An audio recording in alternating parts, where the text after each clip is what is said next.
Nous allons poursuivre maintenant avec la Côte d'Ivoire, le retour de Laurent Gbagbo qui va contribuer à l'apaisement de la situation sociopolitique altérée.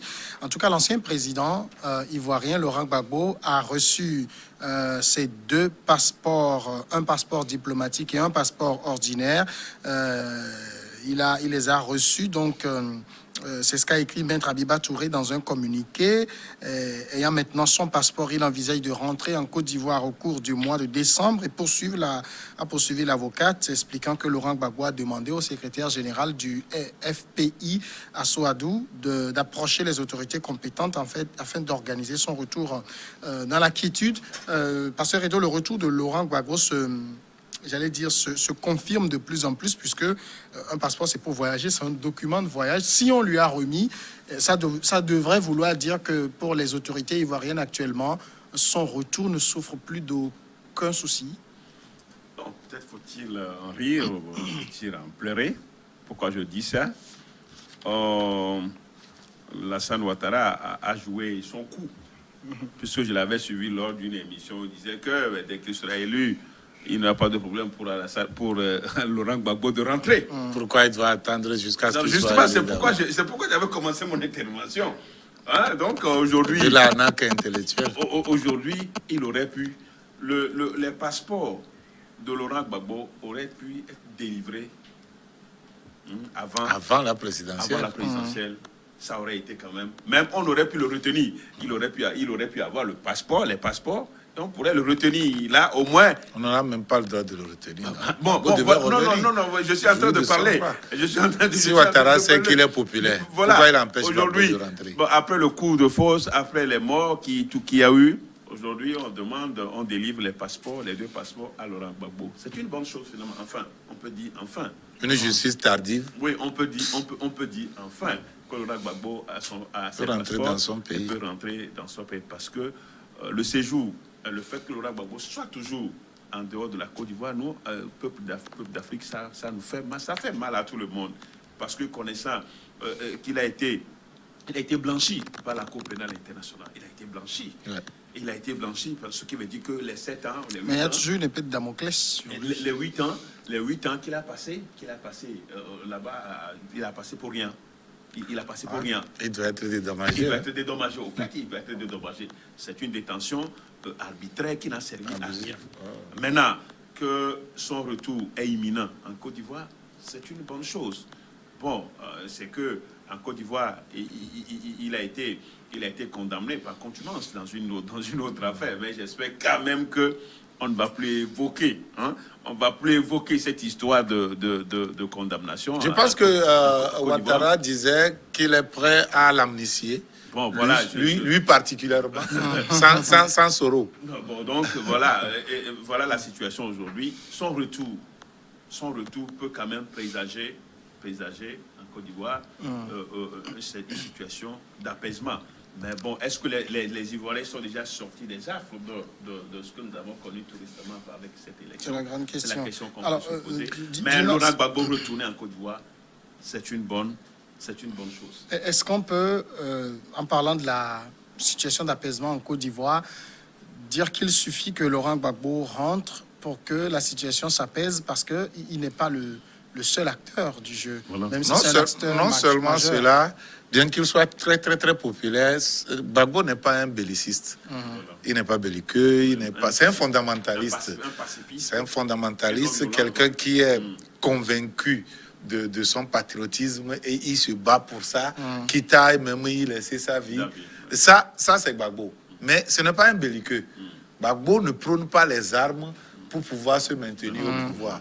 Or, Soro, lui, Soro, lui, tous les moyens sont bons pour pouvoir arriver à ses fins politiques. Soro, lui, c'est un belliciste, c'est un belliqueux. Lui, il aime ça. C'est un warlord. Et pour lui, s'il faut trouver les moyens même pour le faire, il est prêt pour la violence. Un warlord, un seigneur de guerre. Ah oui, c'est ça. Maintenant, Gbagbo peut rentrer. Et Ouattara peut penser que c'est un trophée de guerre pour lui parce qu'il a tout fait pour... Mais il se trompe. Parce que l'injustice, aussi longtemps qu'elle n'est pas corrigée, ça c'est quelque chose qui est planté et si cela germe, produit beaucoup de fruits. Et ces fruits sont amers et aigres à avaler. Et donc, je pense que Ouattara devait songer à corriger les incessantes injustices, les incessants torts qu'il cause aux Ivoiriens, non seulement aux Ivoiriens, à toute l'Afrique de l'Ouest et voire l'Afrique, avec sa coalition française, du moins avec l'État français. Il doit chercher à corriger cela d'abord, avant de penser à colmater les brèches en voulant penser que l'arrivée de Gbagbo va amener un apaisement dans le cœur des Ivoiriens. Gbagbo est venu, c'est quelque chose qu'on est en train de corriger, mais tout en créant encore d'autres torts. Le fait de traîner sa venue, ça constitue un grand tort qu'on a causé aux Ivoiriens. C'est inadmissible, non seulement à Gbagbo, mais à tous ceux qui se retrouvent dans sa politique, dans la politique de Gbagbo.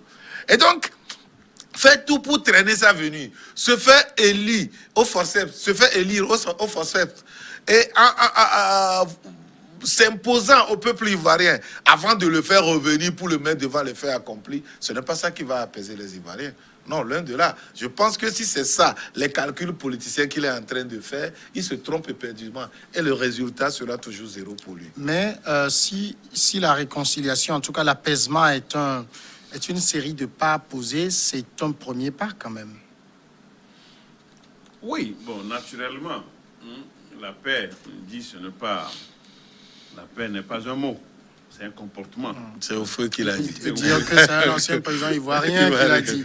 Voilà ses héritiers. C'est pourquoi je le dis. Ces héritiers, tous se réclament de l'héritage du Gbagbo. Ah non. Sauf... alors, Gbagbo ne se réclame pas de l'héritage de feu. Ah, non. Aujourd'hui, les deux qui s'affrontent, c'est... En tout cas, Henri Konan Bédié et Ouattara sont des oufouettistes. Je suis parfaitement d'accord. Mais Gbagbo n'est pas oufouettiste. Mais quand même, Gbagbo, il dira qu'il a appris quelque chose. Il a appris de... Non. Lui, c'est un anti-oufouet. Non. Il ne peut jamais se réclamer d'oufouet. Il ne se réclame pas, mais... Quand il va parler, quand même, il va parler de Oufoué pour avoir été le père de l'indépendance de la Côte d'Ivoire. Il ne va pas nier ça. En tant qu'historien, il ne va pas nier ça. Donc aujourd'hui, ce qu'il y a, c'est que la situation telle qu'elle est aujourd'hui, est-ce que le retour seul de Gbagbo peut contribuer à l'apaisement? Parce qu'il y a d'autres encore qui sont encore en exil.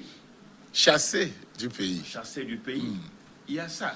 Et ces gens-là, comme il a dit tout à l'heure, n'ont pas la même sentiment, je ne sais pas comment dire, que Laurent Gbagbo. Ils n'ont pas le même tempérament que Laurent Gbagbo. Et ça, est-ce que ça contribue? Laurent Gbagbo va rentrer, certes, mais la situation telle que nous l'avons vécue ces derniers temps en Côte d'Ivoire a beaucoup blessé les Ivoiriens. Les plaies sont encore là. Quel rôle Laurent Gbagbo va venir jouer? Ça va apaiser les cœurs, ça va réjouir le cœur de ses militants. Parce qu'il est revenu au pays. Mais le tort qu'on lui a causé n'est pas effacé. Et pour nous tous, nous sommes tous... C'est un ouf. C'est un ouf de soulagement. Ouais. Parce qu'on ne peut pas avoir un de nos compatriotes injustement là-bas. C'est un ouf. Maintenant, qu'est-ce que cela va apporter à la Côte d'Ivoire? Cela ne suffit pas parce que il faut toujours le cordon ombilical qui lie Alassane Ouattara, comme il a dit tout à l'heure, à la France, continuera toujours par faire mal à la Côte d'Ivoire et cela va créer des tensions entre les Ivoiriens qui pouvaient décider d'en finir avec Alassane Ouattara. Mais comment ça va se faire?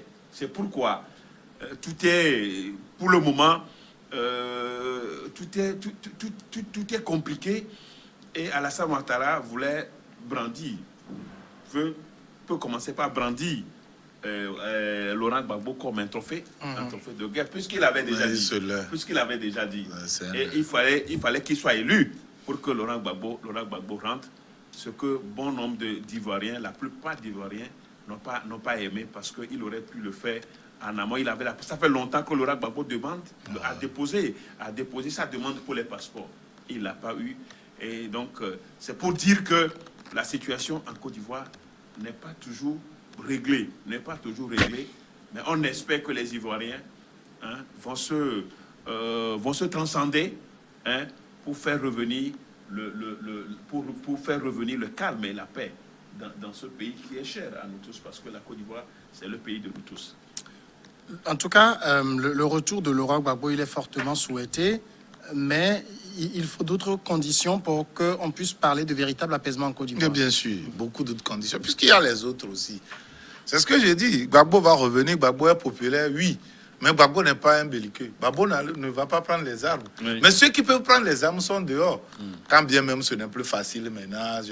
J'avais dit ici, j'avais soutenu, et vous vous rappelez, qu'il y aura cette élection, il n'y aura rien. Ouattara va s'imposer par la force. Mais est-ce que c'est ça qui va réconcilier les Ivoiriens? Non. J'ai dit non. J'ai dit non. Donc, il faut vraiment une réconciliation réelle, sincère. Et là, ça passe par le retour de tous les Ivoiriens. Le retour de tous les Ivoiriens. Je pense que... Compris Guillaume Soro. Compris Guillaume Soro. Donc, il ne peut pas dire que... il va faire la réconciliation avec Laurent Gbagbo seul et laisser les autres de côté. Non, non, non. Ceux qui peuvent lui-même, ils sont dehors. Pour le moment même, on ne parle pas assez de Charles Blé Goudé, mais tout le monde sait que quand son père s'annonce aujourd'hui, qui souhaite également revenir. Oui, mais quand son père politique rentre, je pense qu'on va trouver une solution. Et d'ailleurs, Gbagbo étant ce qu'il est, très fidèle à ses relations, à son amitié, je pense que Gbagbo même peut mettre dans la balance comme condition le retour de Charles Blé Goudé avant de rentrer. Avant de rentrer, je pense qu'il va l'obtenir ainsi. Et je pense que des gens comme Blé Goudé et autres dehors, ça ne profite pas à la Côte d'Ivoire. Ouattara veut se baser sur l'exclusion pour pouvoir régenter ce pays de bras de fer, parce que pour lui, son atout, c'est la France derrière lui. Mais c'est un volcan qui se prépare, qui couvre et qui peut faire éruption à tout moment. Mais une fois Laurent Gbagbo sur le sol ivoirien, c'est beaucoup plus facile de discuter que d'être très loin, discuter par personne interposée. Oui, Laurent Gbagbo, c'est un homme de dialogue. Il aime discuter. Il va pas occulter quand même les discussions. Il va y discuter. Maintenant, qu'est-ce qu'on va mettre, qu'est-ce qu'on va mettre dans ce genre de discussion? C'est un peu ça. Est-ce que après avoir tué les Ivoiriens en masse, est-ce que c'est ça? Donc, Bédier a mis dans la balance le retour des autres Ivoiriens, avant de continuer la discussion. Nous ne pouvons pas savoir, parce que quand on parle de réconciliation, d'abord même à l'interne, Afin Guessa qui est toujours en prison. Afin Guessa qui est toujours en prison. Donc cette bonne volonté dont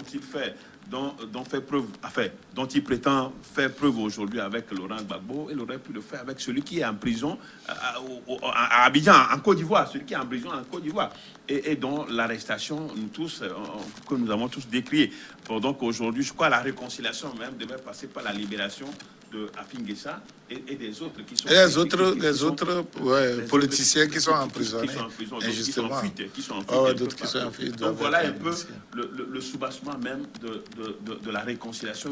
L'amnistie ne devait pas être sélective. Voilà, elle devait être générale. C'est ça, pour tous les Ivoiriens. Parce que d'abord, si tous ces gens se rentrent, c'est pour le bonheur c'est pour le bien même d'Alassane Ouattara, parce que son pouvoir est critiqué. Mais si tous ces gens se rentrent et que d'une autre, avec une formule, ils arrivent à coopérer ensemble, ça va être une bonne chose. Maintenant, si les gens là sont toujours dehors et qu'il fait une amnistie sélective pour dire que Laurent Gbagbo n'a qu'à rentrer, Laurent Gbagbo même peut poser comme condition que même qu'on libère.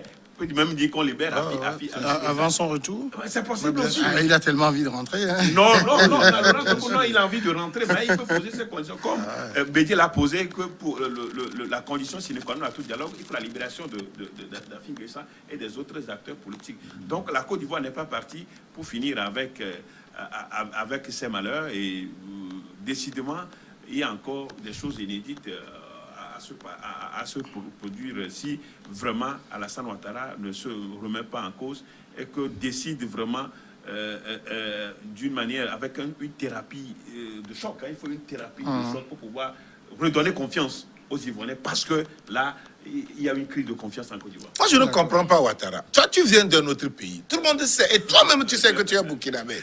Tu viens, Dieu merci, tu as gravi les échelons dans ce pays-là. Tu es ici au sommet. C'est à ce moment où tu fais du tort aux vrais, aux autochtones de ce pays-là. Tu les écartes pour pouvoir t'imposer. Ce n'est pas normal. Non, ce n'est pas normal.